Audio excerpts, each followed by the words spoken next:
Ser podcast.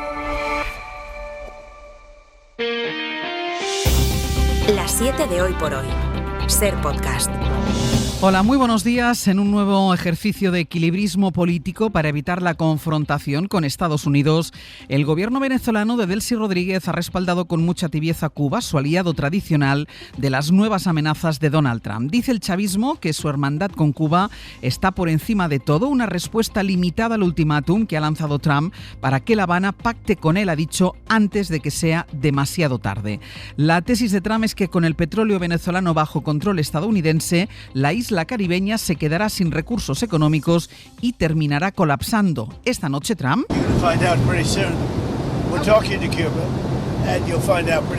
ha señalado además que están hablando con el régimen de Díaz-Canel. No está claro en qué términos, pero dice que comunicará algo pronto.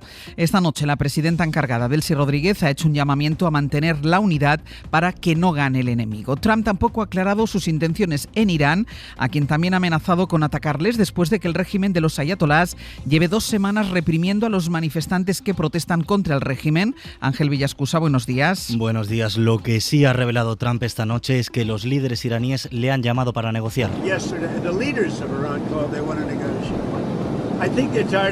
Dice que temen ser golpeados por su ejército, algo que no descarta hacer antes siquiera de que se reúnan, ha dicho, como respuesta a la represión que ha dejado ya más de 500 muertos y 10.000 detenidos. A Trump se le acumulan los frentes en su intento de cambiar por la fuerza el orden internacional. Esta semana está previsto que su secretario de Estado, Marco Rubio, se reúna con las autoridades danesas tras las amenazas de hacerse con Groenlandia. Y también en los próximos días se tiene que detallar la visita del presidente de Colombia, Gustavo Petro, a la Casa Blanca.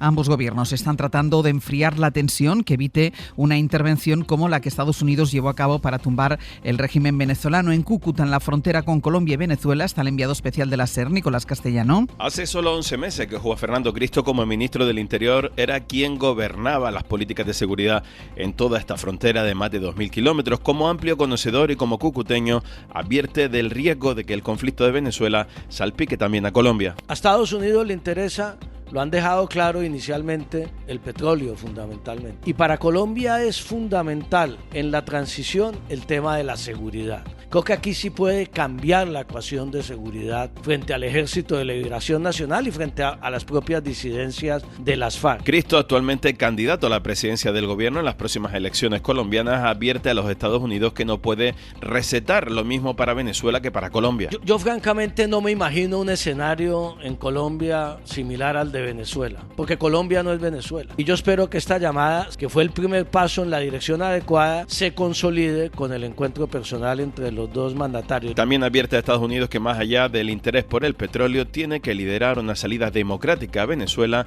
y también espera que los millones de venezolanos que residen, por ejemplo, en Colombia, más de 3 millones, o en otras partes del mundo, tengan la oportunidad de retornar pronto a su país. Empieza la semana, es lunes, es 12 de enero. Hoy por hoy noticias.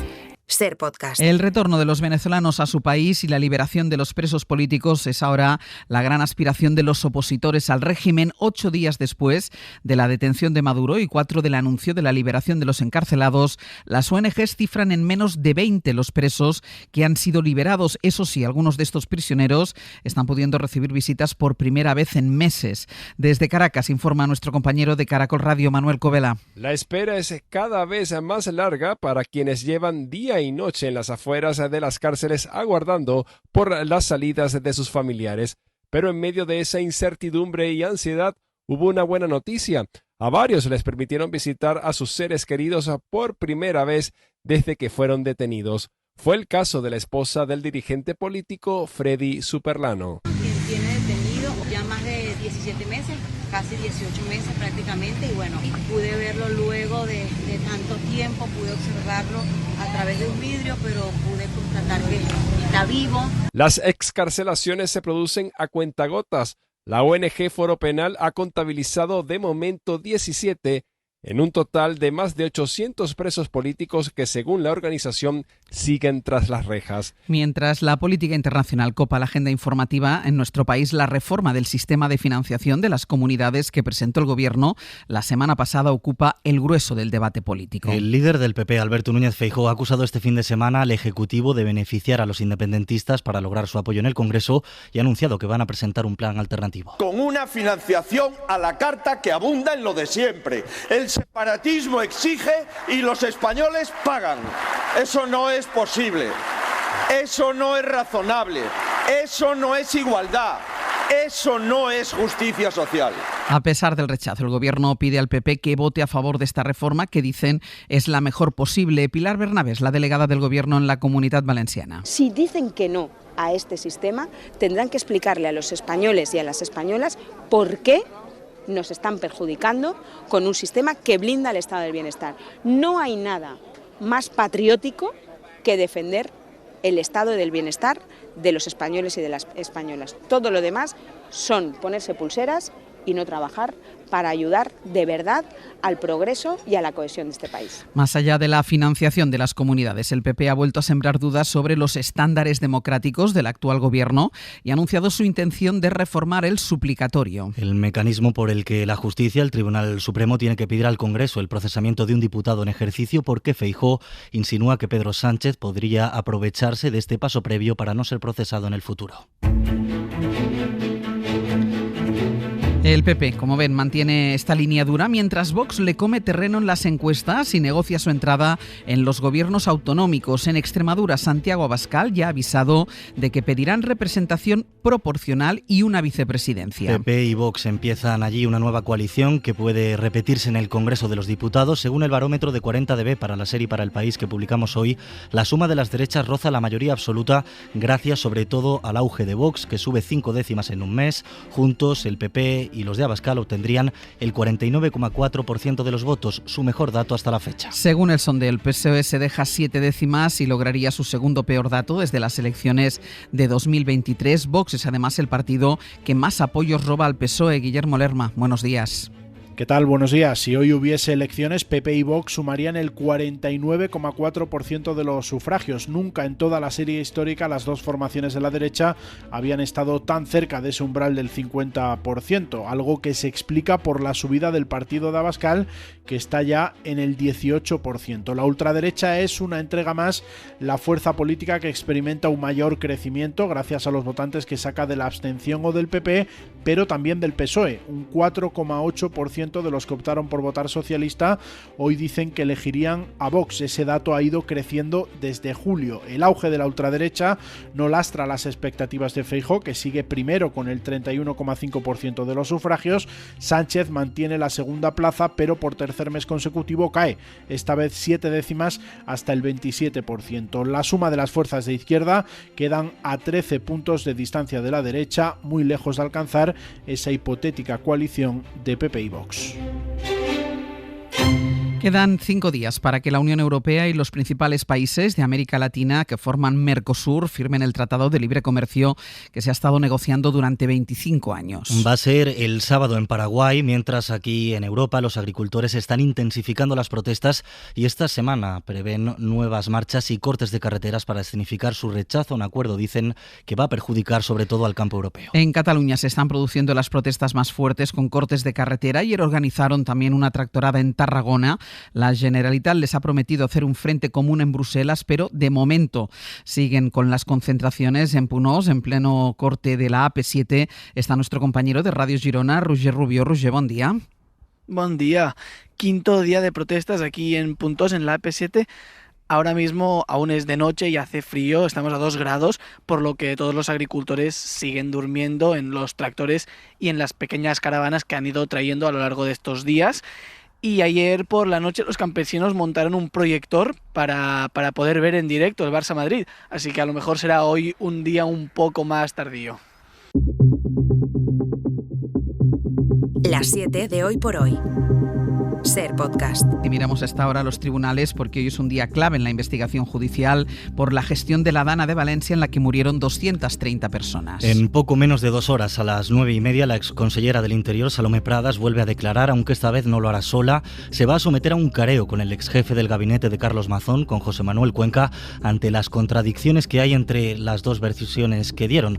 Pradas aseguró que el exjefe de gabinete de Mazón le pidió en un mensaje que no molestara al presidente y que no se confinara a la población. Cuenca sostiene que esos WhatsApps están descontextualizados. En paralelo, las asociaciones de víctimas han convocado una concentración para que se sepa la verdad. Radio Valencia, Natalens, buen día. Buen día. El careo es algo excepcional como elemento probatorio, pero la jueza lo ha autorizado por las contradicciones entre los dos. Pradas aportó las conversaciones por WhatsApp con Cuenca, la mano derecha de Mazón, en las que se puede leer cómo él trata de condicionar las decisiones que se estaban tomando en el CECOPI con mensajes insistiéndole en que no se podía confinar a la población sin un estado de alarma y que mantuviera la calma. Cuenca, sin embargo, aseguró que esos mensajes están descontextualizados, que lo del confinamiento lo dijo tras consultar con la abogacía y que no dio ninguna orden a Pradas, pero ha borrado todos los datos de su teléfono. Por su parte, los familiares de las víctimas han convocado una concentración esta mañana. Rosa Álvarez. Que esto no es un caso más de corrupción, de mordidas, de echarse en cara un partido u otro, que esto es el homicidio de 230 personas y que los responsables son los que tenían las competencias y quienes se las atribuyeron. ¿Por qué Salomé Pradas siguió las instrucciones? Porque hablar con ese día con Cuenca o esa tarde con Cuenca era hablar con Mazón, y de ahí es su borrado y reseteado de móvil. La jueza ha citado a declarar también como testigos, pero sin fecha de momento, al subsecretario de la Consellería de Justicia y a 2 abogados de la Generalitat por las contradicciones de su informe respecto a las declaraciones de Cuenca. Hoy por Hoy Noticias. Ser Podcast. La inflación y el fin de las ayudas del gobierno y europeas a las empresas ha provocado en 2025 un aumento del número de empresas que se declaran en concurso de acreedores, un 6,3%. La mayoría son las llamadas industrias extractivas o las fábricas textiles, Jordi Fàbrega. Fueron 6.393 las insolvencias empresariales que se declararon en España en 2025, según datos de Iberinform de Crédito y Caución. Esto supone que ha habido casi 400 empresas más que han entrado en concurso de acreedores, un procedimiento al que pueden acudir las empresas que no tienen capacidad de pagar sus deudas y que busca garantizar la continuidad de la compañía y que sus acreedores consigan cobrar lo que se les debe. La mayoría de estas empresas que entran en este procedimiento de insolvencia son comercios, el 24% del total, también del sector de la construcción e inmobiliario, que representan el 19% de los concursos de acreedores, pero crecen más en las industrias extractivas, en las fábricas textiles y en el sector energético. Cataluña y Madrid concentran prácticamente el 50% de todos los concursos de acreedores del año pasado. Hoy por Hoy Noticias.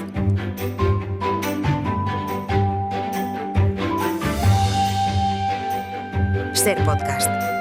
Hoy las noticias en este tramo de radio nos llegan desde Castilla y León con Mario Alejandre. Buenos días. Hola, buenos días. Y desde Murcia con Juanjo Asensio. Buenos días. ¿Qué tal? Buenos días. Vamos primero al Ayuntamiento de Beratón porque el frío ha acabado con el sueño de este consistorio, el pueblo más alto de la provincia de Soria. Han bajado muchísimo los termómetros, hace mucho frío y esta, Mario, ha sido la gota que ha colmado el vaso para la familia que llegó allí hace 2 meses. Sí, han hecho las maletas y se han marchado del pueblo. Llegaron al calor de la oferta de bar y casa gratis y se van con viento más que fresco, gélido. Estas últimas semanas el pueblo ha alcanzado hasta 8 grados bajo cero. Hay días en los que el termómetro no llega a registrar siquiera datos positivos y esto ha terminado de desanimar a esta familia. Y eso que venían, no precisamente de Almería, venían de la provincia de Huesca. Carmen La Peña es la alcaldesa de Beratón.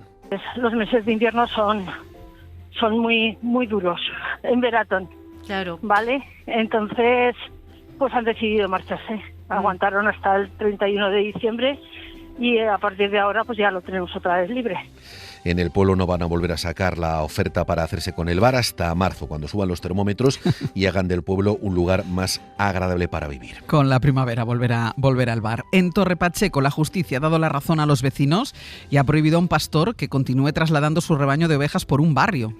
Sí, la sentencia del Tribunal Superior de Justicia de la región de Murcia considera que el paso de ganado por la zona generaba muchas molestias y además incumplía también la licencia de actividad que obliga a mantener a los animales dentro de la granja. El conflicto comenzó tras las quejas vecinales y un expediente sancionador que impuso el ayuntamiento al ganadero con una multa de 2.000 euros. Aunque el ayuntamiento permitió posteriormente de forma excepcional que el pastor usara veredas y caminos rurales, los vecinos recurrieron esa decisión, y es que el rebaño tenía que pasar por estas calles, por delante de sus viviendas, para poder llegar a esas veredas. Ahora el TSJ ha anulado ese permiso y mantiene la prohibición, aunque deja abierta la puerta a que el ayuntamiento revise la licencia mediante un procedimiento formal. Por tanto, ahí no va a haber transhumancia. A ver qué pasa. Y del Bierzo a Barcelona, porque el vidrio que fabrica una empresa del Bierzo se va a convertir este año en el centro de las miradas de todos aquellos que visiten la Sagrada Familia. Y también de quienes busquen una mirada panorámica de la ciudad condal, porque la empresa Tevitec se ha encargado de construir una cruz de cristal que va a coronar la llamada Torre de Jesucristo a 176 metros de altura.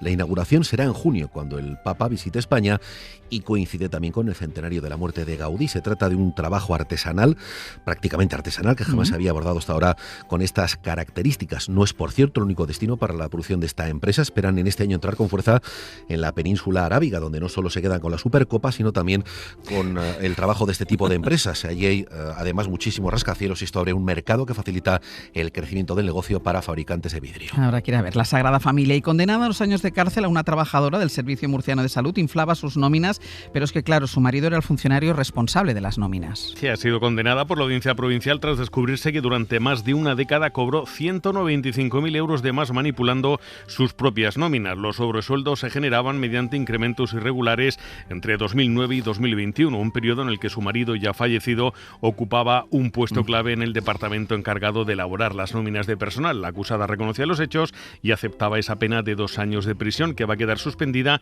si devuelve íntegramente el dinero, esos 195.000 euros. El tribunal recuerda que al estar casada en régimen de gananciales debe reintegrar la totalidad del dinero. Juanjo, Mario, gracias. Un abrazo. Y vamos ya con nuestra recomendación cultural para empezar el día. Hoy Pepa Blanes nos propone una serie. La obra de Edu Casanova, actor y director, es totalmente diferente a nada que hayamos visto. Sus películas abordan lo bello y lo grotesco, desde perspectivas totalmente diferentes, teñidas al rosa normalmente. Busca a aquellos silenciados en la sociedad y les da espacio. Es lo que ha hecho En Silencio, una serie brevísima sobre vampiras y sobre el SIDA. Mi madre está muy débil, nos falta comida.